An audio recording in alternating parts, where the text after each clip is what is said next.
Good morning, मैं Manisha Meena, assistant professor mathematics. आज हम बीएससी पार्ट सेकंड का पेपर फर्स्ट एब्स्ट्रैक्ट अलजेब्रा या अमूर्त बीजगणित स्टार्ट करने जा रहे हैं। तो ये जो चैप्टर है आपके पास, ये बुक ही आपके बहुत इंपॉर्टेंट है। हायर एजुकेशन में भी आपके लिए बहुत इंपॉर्टेंट है और आगे आपके जो एग्ज़ाम्स हैं, नेट है, इनके लिए भी आपके लिए काफ़ी इंपॉर्टेंट है। तो इसमें जो हमारे पास 3 यूनिट है इस बुक में से, हमारे पास एक है हमारे पास ग्रुप थ्योरी में 2 यूनिट्स हैं और थर्ड जो यूनिट है वो हमारे पास रिंग थ्योरी है। तो अभी हम जो स्टार्ट कर रहे हैं वो है ग्रुप थ्योरी में हमारा जो सबसे पहला टॉपिक है, सबसे पहला जो चैप्टर है वो है हमारे पास ग्रुप एंड इट्स प्रॉपर्टीज़, यानी कि ग्रुप एवं इसके गुणधर्म। ठीक है, तो इसके लिए हम सबसे पहले तो कुछ इंपॉर्टेंट डेफिनेशंस पढ़ लेते हैं जो हमारे लिए आगे यूज़ भी आने वाली है, और कुछ हमने पढ़ी हुई है और कुछ हमें नई पढ़नी है। तो उसमें से सबसे पहली जो डेफिनेशन है वो हमारे पास समुच्चय की।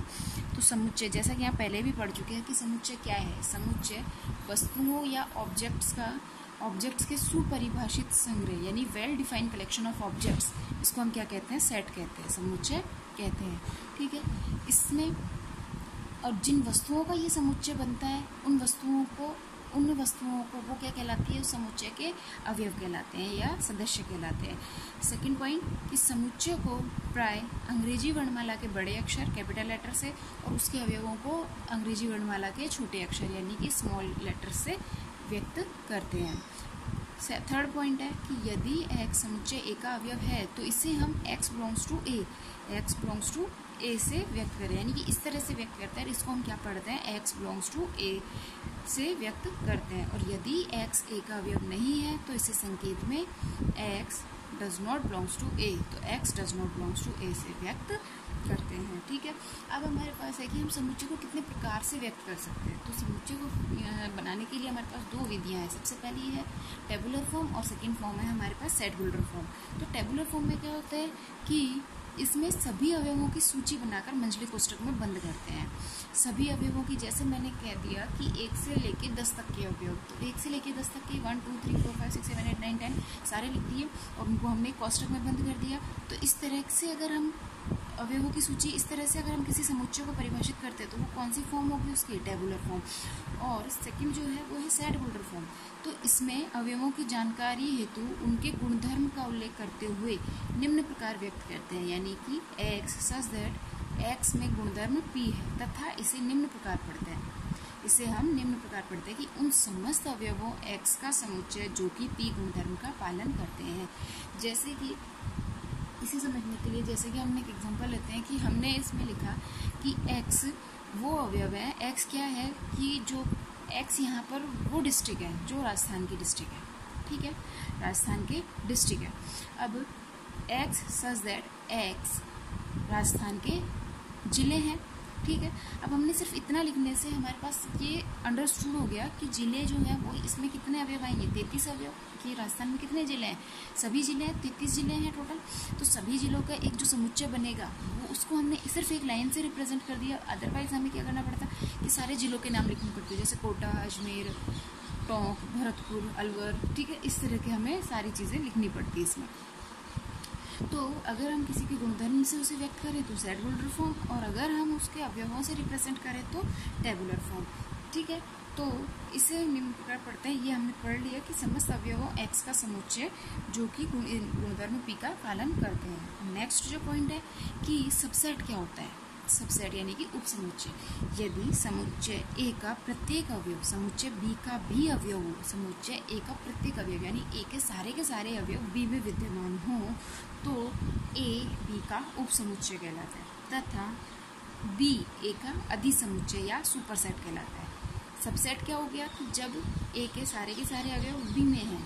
ठीक है, तो हो गया क्या, सबसेट। ए क्या हो गया, बी का सबसेट, और जो बी है वो क्या हो जाएगा, ए का सुपरसेट यानी कि उससे बड़ा सबसेट। तो इसको किस तरह से रिप्रेजेंट करते हैं, ए कंटेंड बी, यानी कि ए सबसेट है बी का। नेक्स्ट हमारे पास जो डेफिनेशन है वो है क्रमित युग्म की, ऑर्डर्ड पेयर। क्रमित युग्म क्या होता है, जब 2 अवयवों के किसी समुच्चय ए कॉमा बी यानी कि 2 अवयव हैं में अवयवों को लिखने का क्रम निश्चित कर दिया जाता है तो उसे उन 2 अवयवों का एक क्रमित युग्म कहते हैं। कि यदि जैसे कि कोई अवयव है जिसमें कोई समुच्चय है जिसमें 2 अवयव हैं तो दो अवयवों को हमने फिक्स कर दिया कि ए को पहले लिखा जाएगा और बी को बाद में लिखा जाएगा। तो अगर इस तरह से उसके अवयवों को लिखा जाए कि ए को पहले और बी को बाद में, तो इस तरह का जो समुच्चय आपके पास कहलाएगा, जो पेयर बनेगा उसको क्या कहेंगे, ऑर्डर्ड पेयर, क्योंकि उसमें क्रम फिक्स हो जाता है, एक अवयव का क्रम फिक्स हो जाता है। तो यदि ए और बी के क्रम क्रमशः फर्स्ट और सेकंड निश्चित कर दिए जाएं तो इनके युग्म को ए, बी से व्यक्त करते हैं। और अगर हम ये करते कि बी को फर्स्ट देते, ए को सेकंड देते, तो बी पहले आ जाता और ए बाद में आ जाता, ठीक है। और यदि a1 b1 is equal to a2 b2, ये कब पॉसिबल है, यदि और केवल यदि a1 बराबर a2 हो तथा b1 बराबर b2 हो, ठीक है। थर्ड हमारे पास जो डेफिनेशन है वो है हमारे पास गुणन समुच्चय की, प्रोडक्ट सेट। ये क्या होता है कि गुणन समुच्चय क्या होता है कि यदि a और b कोई स्विच्छ समुच्चय, कोई दो समुच्चय हैं a और b, तो क्रमित युग्मों यानी कि एक, अगर हम a गुणा b निकालेंगे तो पहले किसका अवयव आएगा, a का, और बाद में किसका अवयव आएगा, b का। और यदि b गुणा a निकालेंगे तो पहले b का फिर a का।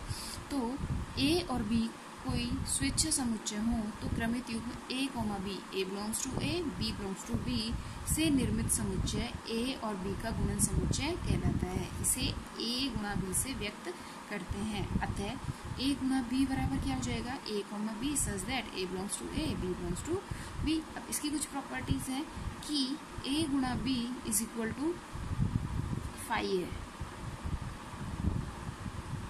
a गुणा b अगर फाई के बराबर है तो ये कब पॉसिबल है, यदि और केवल यदि या तो a बराबर फाई हो या b बराबर फाई हो, यानी कि दोनों में से एक भी रिक्त है, तो इसका मतलब इन दोनों का गुणा भी क्या हो जाएगा, एक रिक्त समुच्चय हो जाएगा।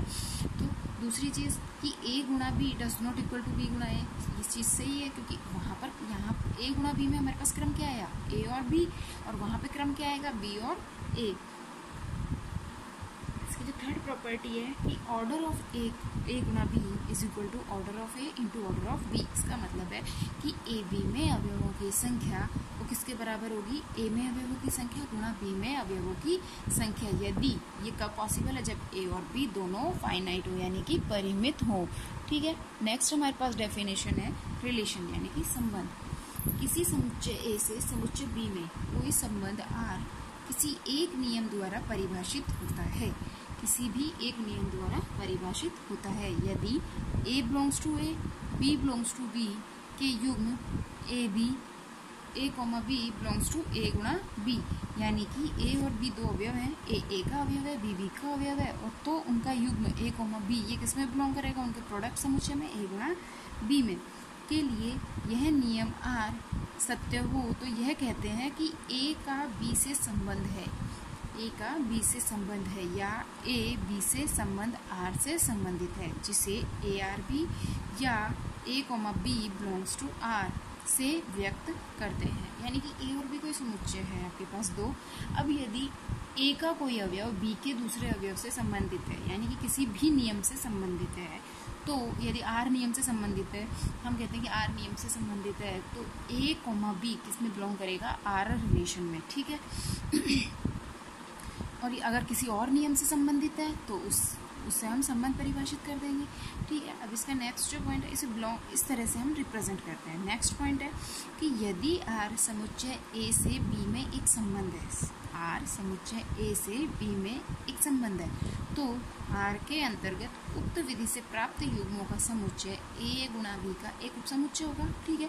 क्योंकि जो a गुणा b है उसमें तो सारे के सारे अवयव आ गए, जिसमें कि आपके पास a और b के अवयव आपके पास क्रम ऑर्डर्ड फील्ड में लिखे जाए, क्रम ऑर्डर्ड में लिखे जाएंगे, ऑर्डर्ड पेयर में लिखे जाएंगे, ठीक है। a और b, a गुणा b का a गुणा b तो वो समुच्चय होगा जिसमें सारे के a और b के अवयव ऑर्डर्ड पेयर में लिखे जाएंगे, यानी कि क्रमित युग्म के रूप में लिखे जाएंगे। लेकिन जो रिलेशन है r वो a से b में है, तो r के अंतर्गत इस विधि से जो युग्म निकलेंगे वो सारे के सारे आएंगे तो a गुणा b में ही, क्योंकि a से b में है तो पहले a का अवयव फिर b का अवयव, तो वो अवयव आएंगे जो a के वो अवयव जो b के अवयव से इस नियम से संबंधित है, r से संबंधित है, तो ही वो इसमें आएंगे, अदरवाइज वो नहीं आएंगे। तो इसमें क्या हुआ कि a गुणा b के वो अवयव इसमें से हट गए जो कि संबंधित नहीं है एक दूसरे से, ठीक है, किसी न किसी नियम से, और अवयव कौन से आ गए, जो a और b आपके ए के वो अवयव आगे, ए और बी के वो अवयव आगे जो आपस में संबंधित है। तो इसका मतलब ए गुणा बी बड़ा समुच्चय हो गया और उस जो हमारे पास संबंध आर है उसके जो समुच्चय बना वो हमारे पास एक छोटा आ गया, छोटा समुच्चय बन गया। तो इस तरह से ए गुणा बी का वो क्या हो जाएगा, उपसमुच्चय। तो ए गुणा बी का प्रत्येक उपसमुच्चय अवश्य ही ए से बी में एक संबंध को स्थापित करता है। तो वो अलग अलग रिलेशन हो सकते हैं कि अलग अलग रिलेशन क्या क्या बनेंगे वो, ठीक है। नेक्स्ट हमारे पास पॉइंट है कि समुच्चय ए से बी, समुच्चय बी में कोई द्विआधारी संबंध आर गुणन समुच्चय ए क्रॉस बी का एक उपसमुच्चय होता है, वही परिभाषा है। तो इसके बाद नेक्स्ट है कि यदि एस एन कोटि का एक परिमित समुच्चय हो, यदि एस एन कोटि का एक परिमित समुच्चय हो तो एस में परिभाषित होने वाले कुल संबंधों की संख्या कितनी होगी, 2n² माइनस 2n² माइनस 1। ये क्या हो जाएगी, एस में परिभाषित कुल संबंध टोटल रिलेशंस की संख्या हो जाएगी एस में। अब हम देखते हैं कि संबंध के टाइप कितने होते हैं, संबंध कितने प्रकार का है। कि समुच्चय एस में परिभाषित संबंध आर, सबसे पहला स्वतुल्य, सम्मित और संक्रामक। 4 तरह का होता है, स्वतुल्य, सम्मित और संक्रामक। स्वतुल्य को हम कहते हैं रिफ्लेक्सिव, सम्मित को कहते हैं सिमेट्रिक और संक्रामक को कहते हैं ट्रांजिटिव और प्रतिसम्मित इसको हम कहते हैं एंटीसिमेट्रिक। तो हमारे पास जो सबसे पहले है वो है स्वतुल्य। स्वतुल्य क्या होता है कि यानी कि ए आर एस का कोई भी अवयव खुद से रिलेटेड हो, यानी कि अगर ए कोई अवयव है जो एस में है तो खुद से संबंधित होना चाहिए, तब तो उसको क्या कहेंगे हम, स्वतुल्य। सम्मित क्या होगा कि यदि ए बी से संबंधित है तो बी ए से संबंधित होना चाहिए होगा, तो ये क्या है हमारे पास, सम्मित। तीसरा है संक्रामक, यदि ए बी से संबंधित है, बी सी से संबंधित है तो ए सी से संबंधित होगा, तो ये हमारे पास क्या हो गया, कौन सा नियम, संक्रामक संबंध हो गया। चौथा हमारे पास क्या है, प्रतिसम्मित। तो प्रतिसम्मित में क्या है कि यदि ए आर बी से संबंधित है, बी ए से संबंधित है, तो ये कब पॉसिबल है, इम्प्लाइज दैट ए बराबर बी हो। तो इस तरह से हमारे पास 4 संबंध आए, ये हमने पहले भी पढ़े हुए हैं, स्वतुल्य, सम्मित और स्वतुल्य, सम्मित, संक्रामक और प्रतिसम्मित, ठीक है। अब हम देखते हैं इसी में नया संबंध जो है वो है तुल्यता संबंध, इक्विवेलेंस रिलेशन। इक्विवेलेंस रिलेशन क्या होता है कि किसी समुच्चय एस में परिभाषित संबंध आर तुल्यता संबंध कहलाता है यदि आर स्वतुल्य है, सम्मित है और संक्रामक भी है। यानी कि वह रिलेशन जो कि स्वतुल्य है, सम्मित और संक्रामक, यानी कि तीनों संबंधों का पालन करता है, तीनों कंडीशंस का पालन करता है, तो वो आपके पास रिलेशन कौन सा हो जाएगा, तुल्यता संबंध, यानी रिफ्लेक्सिव, सिमेट्रिक और ट्रांजिटिव। अगर इन तीनों का पालन करता है तो वो आपके पास क्या हो जाएगा, तुल्यता संबंध। ये आपकी काफ़ी इंपॉर्टेंट डेफिनेशन है और आगे भी यूज है। इसके बाद हमारे पास नेक्स्ट जो डेफिनेशन है वो है विभाजन, पार्टीशन।